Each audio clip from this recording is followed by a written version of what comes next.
Welcome students, RBSC online classes की आपकी अपनी पाठशाला में स्वागत है आपका। पिछले वीडियो में हमने डिस्कस किया था कि क्या ऐसी गलतियां आप करते हैं और क्या ऐसी ट्रिक्स अपनाई जा सकती है जिन गलतियों को सुधार के जो है पैसेजेस को अच्छे से सॉल्व किया जा सकता है और 25 जो मार्क्स है पैसेजेस के वो अच्छे से गेन किए जा सकते हैं। तो उस समय मैंने आपसे प्रॉमिस किया था कि नेक्स्ट वीडियो में आपको कुछ पैसेजेस सॉल्व करके बताऊंगी। तो आज मैं उसी क्रम में आपके सामने वो वीडियो लाई हूँ जिसमें पैसेज सॉल्व किया जा रहा है। अगर आपने पहला वीडियो नहीं देखा है तो पहले आप वो देखिए ताकि आपको जो है सॉल्व करने का सही तरीका समझ में आ जाए। ठीक है, तो चलिए सॉल्व करते हैं ये पैसेज। ये जो पैसेज आपके सामने है, सबसे पहले तो मैं आपको ये बता दूं कि जो नया पैटर्न होगा आपके एग्जाम का उस पैटर्न के अनुसार ये पैसेज हम लेकर आए हैं। इस पैसेज में जो है 4 ही क्वेश्चन दिए गए हैं, लेकिन वो क्वेश्चन 2-2 मार्क्स के हैं। इसका मतलब हमें सोच समझ के इनका आंसर देना होता है। अब हम वो स्टेप्स फॉलो करेंगे जिनके बारे में मैंने आपको कहा था। पहला स्टेप मैंने आपको कहा था कि आप एक बार पैसेज को जो पढ़ना है वो स्किप कीजिए, ठीक है, और क्वेश्चन से शुरू कीजिए। क्वेश्चन शुरू करते हैं और क्वेश्चन में भी मैंने आपको कहा था कि आप क्वेश्चन जब पढ़ रहे हों तो ये देखिए कि अगर आपको कोई वर्ड समझ में नहीं आ रहा है तो आप उसको ट्रांसलेट करना स्किप कर दीजिए। मतलब उसको ट्रांसलेट मत कीजिए, सिर्फ क्वेश्चन को समझिए। जैसे पहला क्वेश्चन मैं आपके सामने पढ़ रही हूँ कि the giant saw a most wonderful sight, what did he see. ठीक है, तो जाइंट ने जो है मोस्ट वंडरफुल साइट देखी या जाइंट, अब आपको समझ में नहीं आएगा जाइंट क्या है तो उसको छोड़ दीजिए और उसने जो सब बहुत वंडरफुल साइट देखी। तो वंडरफुल आप सबको पता है कि अद्भुत होता है, तो अद्भुत साइट देखी। अब साइट नहीं भी आ रहा है तो कोई दिक्कत नहीं, साइट देखी तो उसने क्या देखा, हमें ये बताना है कि उसने देखा क्या। अब एक आप क्वेश्चन की मार्किंग जरूर देखिए कि अगर 2 नंबर का है इसका मतलब हमें पूरा बताना है कि उसने क्या देखा। तो अब क्वेश्चन के जो स्टेप बाय स्टेप हम चल रहे हैं उसमें क्वेश्चन फर्स्ट है, तो पैराग्राफ के जो फर्स्ट जो इसका चौथा हिस्सा है उसी में आपको इसका आंसर मिल जाएगा। अब यहाँ से पढ़ना शुरू कीजिए। One morning the giant looked out of his window as he was dressing. तो कई सारे बच्चे क्या है कि इसी को आंसर मान लेंगे कि looked out of his window. हमने क्या देखना है कि उसने अद्भुत क्या देखा, है ना। खिड़की से देखना अद्भुत नहीं होता है। तो आगे चलिए, he did not hate the winter now. उसे अब सर्दी से इतनी नफरत नहीं थी। For he knew that it was merely the spring asleep. अब आपको अगर मेयरली या स्प्रिंग इनके अर्थ नहीं आ रहे तो कोई दिक्कत नहीं, क्योंकि वो जानता था कि ये मेयरली जो है स्प्रिंग का सोना है और कुछ नहीं है। And that the flowers were resting, और फूल जो है वो रेस्ट कर रहे हैं। सडनली ही रब्ड हिज आईज, उसने अपनी आईज को रब्ड किया। इन वंडर एंड लुक्ड, और फिर देखता ही गया। अब यानी ये देखिए हमें पूछा है कि वंडरफुल क्या देखा, और वो वंडरफुल होके या फिर आश्चर्यचकित होके देखता ही गया। अब हमें बताया जाएगा कि वो क्या देखता गया। It certainly was a marvellous site. देखिए ये साइट शब्द है, ठीक है ना। ये क्या थी, एक मार्वलस साइट थी। In the farther corner of the garden was a tree quite covered with lovely white blossom. Its branches were golden and silver fruit hung down from them. ठीक है ना, तो ये वो अद्भुत दृश्य था जो उसने देखा। Certainly was a marvelous sight. In the farthest corner of the garden was a tree quite covered with lovely white blossom. Its branches were golden and silver fruit hung down from them. ठीक है ना, तो ये एक अद्भुत दृश्य था, तो इसको हम एज आंसर लिख सकते हैं। अब उसने क्या देखा, in the farthest corner, in the farthest corner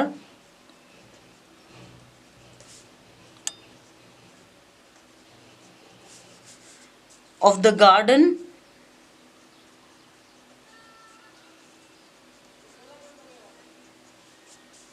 was a tree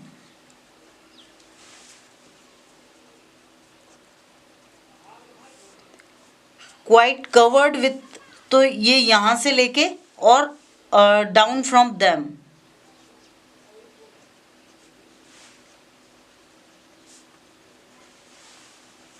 ये दृश्य उसने देखा।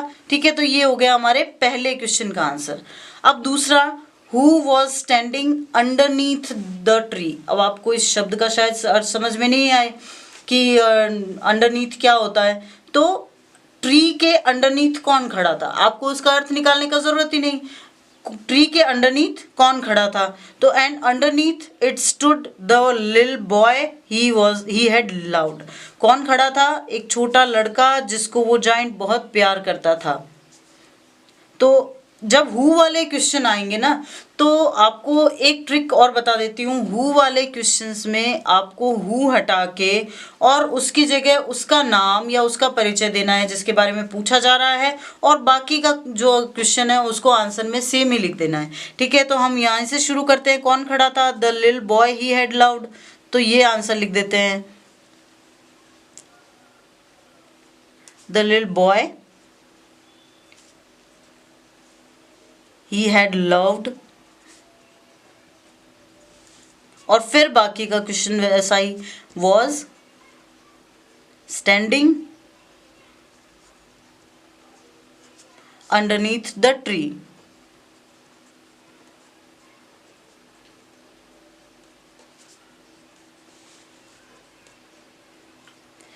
तो हुआ ना पूरा आंसर। एकदम परफेक्ट आंसर जो है बनाने की यही टेक्निक होती है कि आप क्वेश्चन को जरूर समझें। अच्छा, अंडरनीथ का मतलब आपको बता दूं, अंडरनीथ का मतलब होता है कि नीचे। नीचे का मतलब कई बार कोई चीज़ के नीचे जब दूसरी चीज़ होती है तो वो टच हो जाती है, लेकिन अंडरनीथ का मतलब होता है जब किसी चीज़ के नीचे कवर हो तो उसको अंडरनीथ कहा जाता है। ठीक है, फिर तीसरे क्वेश्चन की तरफ चलते हैं। Why did the giants face grow red with anger. तो जो जायंट्स का चेहरा था वो लाल क्यों हो गया, गुस्से से। ठीक है, तो एक तो ये क्वेश्चन तो बिल्कुल इजी है, समझ में ही आ रहा है। तो जायंट को गुस्सा क्यों आया, हमें ये बताना है। तो ऐसी क्या बात हो गई, तो हमने देखा कि उसने एक दृश्य देखा, फिर दृश्य में के बाद ये देखा कि एक लड़का खड़ा था छोटा, लेकिन अब उसको गुस्सा क्यों आ रहा है। तो यहाँ क्वेश्चन क्या है, क्यों, हमें कारण बताना है, हमें रीजन यहाँ प्रोवाइड करवाना है। तो ग्रेट जॉय, तो आगे से पढ़ना शुरू करते हैं। Downstairs rain the giant in great Joy. अब जॉय का मतलब खुशी होती है, हमें बताना है गुस्सा, तो यानी ये मैच नहीं कर रहा। Out into the garden he hastened across the grass. He hastened across the grass, घास से होकर वो, अब हैस्टर्न का आपको समझ में नहीं आया कोई दिक्कत नहीं, वो ग्रास से होकर जो है हैस्टर्न हो गया। And came near to the child, और उस बच्चे के करीब आया। And when he came quite close his face grew red with anger. अब बच्चे क्या गलती करते हैं कि ग्रो रेड विथ एंगर और ग्रो रेड विथ एंगर ये मिल रहा है तो ये आंसर है, नहीं। हमें पूछा है कि कारण, है ना, कि भाई क्यों हो गया, तो ये हो तो गया लेकिन क्यों हुआ। And he said who hath dared to wound thee. अब कई सारे शब्द आपको बिल्कुल नहीं समझ में आ रहे हैं इसमें, ठीक है ना। ये क्लासिकल इंग्लिश है। क्लासिकल इंग्लिश मतलब कई बार हम हिंदी में भी ऐसे शब्द पढ़ते हैं या फिर जैसे छंद पढ़ते हैं, हमें समझ में नहीं आते हैं। तो जब इंग्लिश में कविताएं लिखी जाती थी शेक्सपियर के टाइम, तो इस तरह की इंग्लिश काम में ली जाती थी। कोई बात नहीं, आपको नहीं समझ में आ रहा तो अभी उसको छोड़ो, उसने कुछ पूछा है, इससे पता कैसे चला, हमें क्वेश्चन मार्क लगाया है और ये बोला किसने, जाइंट ने बोला है, तो इसका मतलब कुछ पूछा है, छोड़ो इसको। For on the palms of, अब वो क्यों पूछा, फॉर का मतलब इसलिए, है ना, इसलिए होता है या लिए होता है। तो on the palms of the child's hand were the prints of two nails and the print of two nails were on the little feet। यानी कि पाम्स, अब यहाँ पाम्स का अर्थ आपको अगर नहीं समझ में आए तो कोई दिक्कत नहीं, क्योंकि उस बच्चे की पाम पर नाखून के दो निशान थे और दो नाखून के दो निशान उसके छोटे छोटे पैरों पर भी थे। अब नाखून के निशान का मतलब क्या होता है कि चोट लगी है, तो ऑब्वियसली जाइंट को गुस्सा, अब हमने पढ़ा ना कि वो बच्चे से प्यार करता था इसीलिए उसको देख के खुश हुआ। तो अगर वो उससे प्यार कर रहा है और उसके शरीर पर कहीं नाखून के निशान है, चोट लगी है, तो उसको गुस्सा आ गया इस बात पर। तो जब हम वाई वाले क्वेश्चन सॉल्व करते हैं, अब इसकी ट्रिक बताती हूँ। वाई वाले जब क्वेश्चन सॉल्व करते हैं तो आगे के दो शब्द छोड़ दो आप। आगे के दो शब्द का मतलब वाई तो हमें छोड़ना ही है, ठीक है ना। उसके पीछे जो हेल्पिंग वर्ब दी हुई है वो भी छोड़ दो। उसके बाद वाला क्वेश्चन पहले सेम लिखो कि the Giants face grow red with anger. अब यहाँ डिड लगा हुआ है, इसका मतलब पास्ट टेंस में जाना है, तो ये जो क्रिया है इसको सेकंड फॉर्म बना दो, ठीक है। तो the Giants face, the Giants face जो ग्रो है उसकी सेकेंड फॉर्म हो जाएगी ग्रू, GREW, red with anger.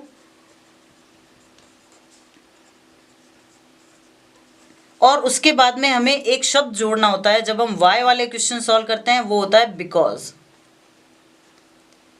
Because अब हमें कारण क्या था, क्योंकि उसकी हथेलियों पर, पाम्स मतलब हथेली होता है, और उसके बाकी शरीर पर भी, उसके पैरों पर भी जो है निशान थे नाखूनों के।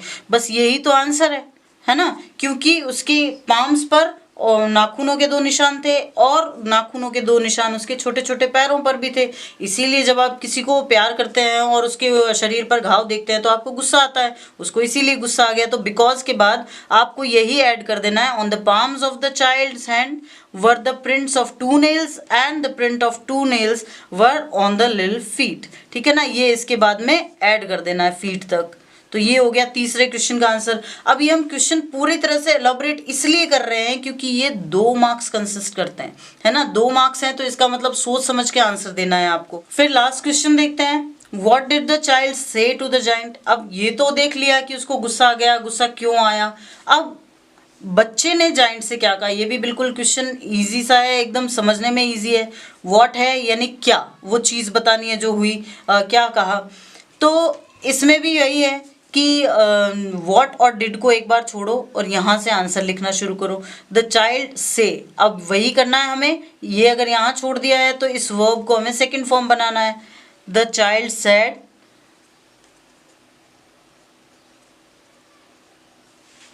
दैट। अगर आप ये पूरा लिखते हो तो भी गलत नहीं है। The child said to the giant that, क्या कहा, अब ये देखते हैं।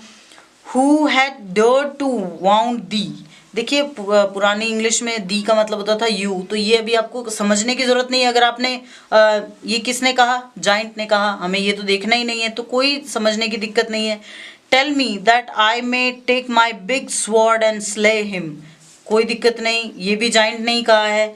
नहीं, answered the child but these are the wounds of love.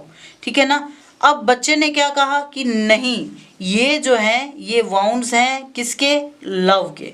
ठीक है, तो ये अब क्या लिखेंगे, the child said that no.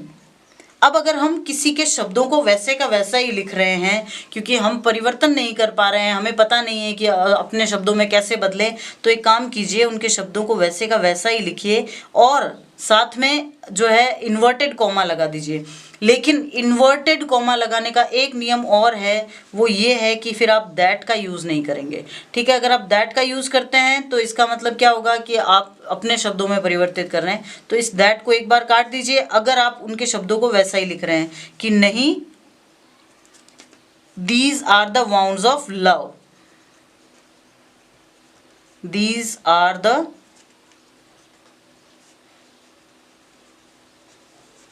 Wounds of love, और फिर इन्वर्टेड कोमा बंद। तो ये होती है perfect scheme to answer the unseen passages, कि भाई आप जब पैसेज के आंसर दे रहे हो तो ज़रूरी नहीं है कि हर बच्चे को परफेक्टली इंग्लिश आए, तो आप पूरा पढ़ो फिर समझो। किसी की शब्द की अगर आपको हिंदी नहीं आए तो आप उसमें अटक जाओ, उससे अच्छा है कि आप स्मार्टली वर्क करो और इन क्वेश्चंस को समझ के और फिर आंसर देने की प्रोसेस जो है वो अपना लो। एक और पैसेज जो है हम स्टडी करते हैं। देखो होता क्या है, पैसेजेस में क्वेश्चंस के आंसर ढूंढना फिर भी इजी होता है, ठीक है, लेकिन मेन प्रॉब्लम कहाँ आती है, जहाँ आपको कभी कभार ऑपोजिट्स पूछे जाते हैं, सिनोनिम्स पूछे जाते हैं, या फिर वन वर्ड पूछे जाते हैं, तो इस तरह के भी पैसेजेस आते हैं। देखिए दोनों तरह के पैसेजेस जो हैं वो इस बार आपके आएंगे। तो एक वो पैसेज था जिसमें सिर्फ क्वेश्चंस को कैरी किया गया था, और एक ये पैसेजेस हैं जिसमें क्वेश्चन के साथ साथ आपकी वोकेबलरी, आपकी जो वर्ड की जो इंट्रोडक्शन है वो भी परखी जाएगी कि आप शब्दों के साथ कितने फेमिलियर हो। ठीक है, तो ये जो पैसेज है ये भी 8 नंबर का होता है, और इसमें क्वेश्चंस उस अकॉर्डिंग भी होते हैं कि भाई आप कितने इस तरह के क्वेश्चंस के आंसर दे सकते हो या शब्दों को कितना पहचान सकते हो। तो शुरू अपन वैसे ही करते हैं, तरीका अपना वही रखेंगे, एकदम सिंप्लीफाई जो हमारा स्टेप बाय स्टेप जाने का तरीका है। What major problems in the world facing today and how is it known as? कौन सी जो है बहुत बड़ी समस्या इस दुनिया को अभी फेस करनी पड़ रही है और इसको कैसे किस नाम से जाना जाता है? ठीक है ना, तो शुरू करते हैं अपना पैसेज पढ़ना। अभी हमने पैसेज पढ़ा ही नहीं था, सिर्फ शुरू करते हैं एक बार। वन मेजर प्रॉब्लम, लगता है क्वेश्चन का आंसर यहीं पर है, दैट फेसेस द वर्ल्ड, जो दुनिया फेस कर रही है, today is the rapid growth of population. ठीक है ना, तो यानी हमारे इस व्हाट का आंसर तो हमें यही मिल गया, क्या है? The rapid growth of population. एक बार निशान लगाते हैं, छोड़ देते हैं, क्योंकि हमारे क्वेश्चन का एक हिस्सा और है, वो क्या है? How is it known as? इसे कैसे जाना जाता है, तो यानी या किस नाम से जाना जाता है? तो often referred to us as population explosion. अब आपको रेफर्ड का मतलब समझ में नहीं आए तो कोई बात नहीं, जिसे रेफर किया जाता है पॉपुलेशन एक्सप्लोजन के नाम से। एक्सप्लोजन भी नहीं समझ में आ रहा तो कोई दिक्कत नहीं, लेकिन इसे पॉपुलेशन एक्सप्लोजन की तरह रेफर किया जाता है, मतलब इसे पॉपुलेशन एक्सप्लोजन समझा जाता है। तो हमारे दोनों क्वेश्चंस के आंसर मिल गए यहीं पे। तो सबसे पहला क्वेश्चन का आंसर देंगे कि major problem is the world facing today. ठीक है ना, तो वो क्या होगी? Rapid growth of population, the rapid growth of population.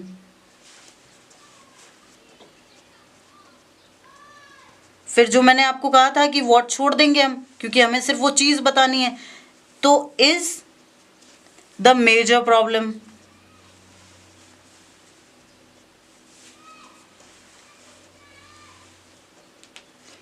World facing today.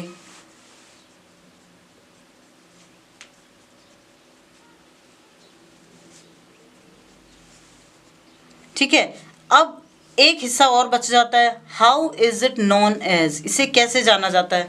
अब चाहो तो आप यही लाइन पूरी लिख सकते हो, क्योंकि हमारी लाइन तो हमें तो आंसर यही देना है, often referred to as population explosion. यही लाइन अगर आप वापस लिखते हो तो भी आंसर एकदम परफेक्टली हो जाता है। और इससे अगर आप बना के लिखना चाहते हो तो आराम से लिख सकते हो कि it is also known as population explosion. ये शब्द आपको यूज करना है अपने आंसर में। ठीक है, तो ये हो गया पहले क्वेश्चन का आंसर। फिर when was highest growth in population recorded? तो व्हेन का मतलब क्या होता है? कब।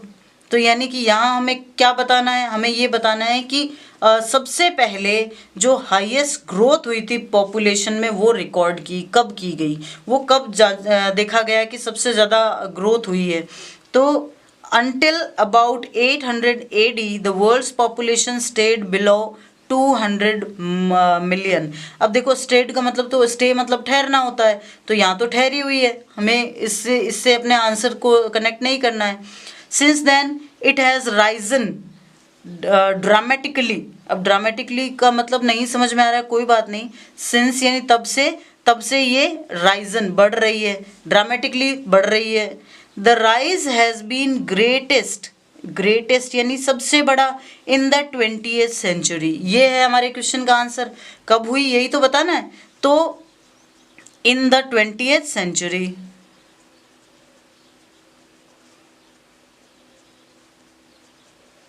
इन the 20th century the highest growth in population was recorded. ये हमारे क्वेश्चन का आंसर हो जाता है, यानी कि हमें क्वेश्चन का ये पिछला हिस्सा वापस यूज कर लेना है ताकि हमारा आंसर जो है वो कंप्लीट हो जाए। फिर what will be the result of this population explosion? अब अगर आपको इस शब्द का अर्थ नहीं आ रहा है तो भी कोई दिक्कत नहीं। इस पॉपुलेशन एक्सप्लोजन का रिजल्ट क्या होगा? हमें तो सिर्फ रिजल्ट से मतलब है, तो रिजल्ट क्या होगा? The population has recently risen to about 6 billion. ये तो संख्या बताइए, होगा क्या? It is 3 times as large as it was in 1960। 1960 से ये 3 गुना ज़्यादा है। It is not so much the actual population as its rate of increase is alarming। Expert predict that। अब एक्सपर्ट्स ये प्रिडिक्ट करते हैं, प्रिडिक्ट का आपको अर्थ नहीं समझ में आया। एक्सपर्ट्स ये प्रिडिक्ट करते हैं दैट बाय 2020 यानी कि 2020 there will be about 10 billion. अब देखो विल बी यानी क्या होगा, ये क्या होता है? ये अनुमान लगाना। ठीक है, तो यहाँ भी तो यही कहा गया है कि 2020 there will be about 10 billion people causing serious problems of hunger, overcrowding and environmental pollution. यानी 2020 में ये होगा, और हमें भी यही पूछा जा रहा है कि क्या रिजल्ट होगा, है ना। तो हम क्या कर सकते हैं, दैट बाय, यहाँ से हम अपना आंसर शुरू करते हैं, by 2020 there will be about 10 billion people causing serious problems of hunger, overcrowding and environmental pollution. ये हमारा प्रॉपर आंसर हो गया, ठीक है। फिर हम चलते हैं चौथे क्वेश्चन की तरफ। Which factors are responsible for the increase in population. Which यानी कौन से, ये तो आपको सभी ध्यान रखने पड़ेंगे कि किस WH वर्ड का क्या मीनिंग निकल रहा है। Which factors are responsible. अब आपको फैक्टर्स का भी मीनिंग नहीं पता और रेस्पॉन्सिबल का भी मीनिंग नहीं पता और इंक्रीज का भी मीनिंग नहीं पता, तो भी कोई प्रॉब्लम नहीं। कौन से फैक्टर्स हैं जो पॉपुलेशन में इंक्रीज के लिए रिस्पॉन्सिबल है। तो यानी आपको मोटा मोटे तौर पर क्वेश्चन का अर्थ समझ में आना चाहिए कि कौन से फैक्टर्स हैं जो पॉपुलेशन इंक्रीज के लिए रिस्पॉन्सिबल है। तो चलिए देखते हैं आगे। This enormous increase of population is due to मतलब के कारण होता है, ठीक है ना। तो अब ये किस कारण से हुई है, तो ये कारण ही तो हमें बताना है। Better food, better hygiene and above all the advance made in medicine, ठीक है ना। तो ये जो है कि अच्छा खाना मिल रहा है, अच्छे हाइजीन से हम जी रहे हैं, और सबसे ज़्यादा जो मेडिसिन में जो तरक्की हुई है इसकी वजह से जनसंख्या में जो है बहुत ज़्यादा वृद्धि हो रही है। तो ये कारण हमें लिख देने हैं। और अच्छा होगा कि जब आप पॉइंट वाइज लिख सको तो पॉइंट्स बना के लिखो, जैसे हमें यहाँ अच्छे से पॉइंट मिल रहे हैं। Better food is the first point, better hygiene दूसरा पॉइंट है, और तीसरा पॉइंट है the advances made in medicine, ठीक है ना। तो ये हम 1 2 3 बना के लिख सकते हैं आराम से, ताकि हमारे मार्क्स जो है वो काटने के लिए एग्जामिनर को जगह ही नहीं मिले कि कहाँ से वो मार्क्स काटें। अब आते हैं जो मेन आपकी प्रॉब्लम्स आती है उनकी तरफ। Find from the passage the word which means gas. Gas करना हम कहते हैं ना, गैस करो, अनुमान लगाओ। अब आपने देखा होगा कि कल मैंने आपको ये समझाया था कि अगर हम ये चारों क्वेश्चन पहले वाले सॉल्व कर रहे हैं तो इन क्वेश्चंस का आंसर हमें कहीं ना कहीं अपने आप ही मिल जाएगा। समझ रहे हैं आप। हमने गैस यानी अनुमान लगाया। याद आया आपने जब हम तीसरा क्वेश्चन सॉल्व कर रहे थे तो हमने कहा कि 2020 में ऐसा होगा यानी हमने अनुमान लगाया। तो यानी एक्सपर्ट्स ये प्रिडिक्ट कर रहे हैं, यानी क्या कर रहे हैं, अनुमान लगा रहे हैं। तो इसका हमारा आंसर होगा प्रिडिक्ट, ठीक है ना। ये जो प्रिडिक्ट है ये गेस का सिमिलर वर्ड होगा। Find out the passage the word which means का मतलब जिसका अर्थ होता है अनुमान लगाना, तो प्रिडिक्ट का मतलब अनुमान लगाना। और find out from the passage the opposite of ancient. Ancient का मतलब होता है प्राचीन। अब आपको प्राचीन का अगर अर्थ भी नहीं पता है तो आप इसका एक तरीका ये है, देखिए एंशिएंट यानी जो पुराना हो, तो पता कैसे चले कि ये उसी का है। ऐसा कोई शब्द हमें अब तक पढ़ते हुए नहीं मिला जो कि किसी चीज़ का ओपोजिट हो सके, ठीक है ना। तो ओपोजिट हो सके में क्या है, अच्छे से ओपोजिट निकल रहा है मॉडर्न का। मॉडर्न क्या होता है, मॉडर्न यानी नवीन, नया, और हमें ओपोजिट पूछा जा रहा है तो एंशिएंट यानी प्राचीन। यानी जब हम पैसेज को एक बार क्वेश्चंस के पॉइंट ऑफ व्यू से पढ़ते हैं तो अपने आप पैसेज का मीनिंग भी हमारे सामने क्लियर होता जाता है। और ये जो दो हमें सबसे ज़्यादा सिर दर्द देने वाले क्वेश्चंस हैं इनके आंसर अपने आप निकल के हमारे सामने आ जाते हैं, ठीक है। तो आशा है कि आपको ये पैसेजेस जिस तरह से मैंने सॉल्व करके बताए हैं आपको समझ में आ गया होगा।